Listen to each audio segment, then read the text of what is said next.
Umaangal ang ilang driver ng kumpanyang Nova Bus na suspendido ngayon ang mga biyahe matapos masangkot sa magkasunod na aksidente.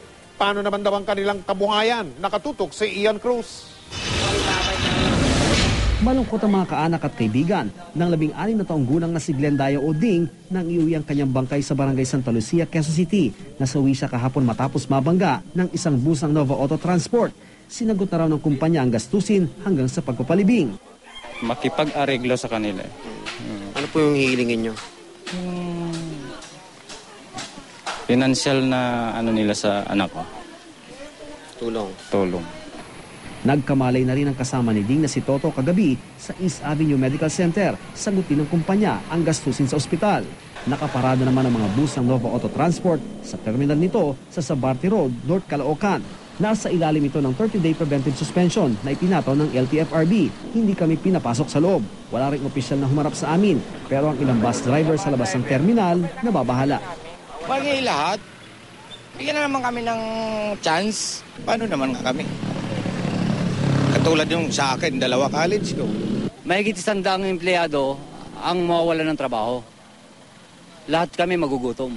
Pamilya nyo pa? Pamilya namin. Hindi lang kami, pati pamilya namin. Sumailalim na rin ang ilan sa mga konduktor at driver sa drug at medical test. Drug test po. Tsaka, Medical. para saan daw? Sa required daw yung sa LTFRB. Nanindigan ng LTFRB para raw sa kaligtasan ng mga pasahero ang preventive suspension. Pag pinapili kami between public safety and yung personal interest or livelihood nung ilang tao, palaging doon kami kakampi sa public safety kasi yun po ang mandate namin. Itinakda ang hearing para sa Nova Auto Transport sa October 23. Kung mapapatunayang may pagkakasala ang bus, maaring tuloy ang masuspinde o ma-revoke ang kanilang prangkisa. Mula 2009, 16 na aksidente na ang kinasangkutan ng Nova Bus. Sila raw ang pang-10 kumpanya ng bus sa bansa na may pinakamaraming kinasangkutang aksidente. Nadawit na rin noon ang Nova Bus sa pagkamatay ng veteranang mamamahayag at UP professor na si Chief Estela Simbulan sa Commonwealth Avenue. Aksidenteng sinisisi sa pag-unahan ng mga bus sa pasahero. Kaya naman sinimula na raw ipatupad simula Hulyo ang fixed salary sa mga tsuper at konduktor ng bus. Even the provincial bus operators are complying insofar as their drivers and conductors are concerned.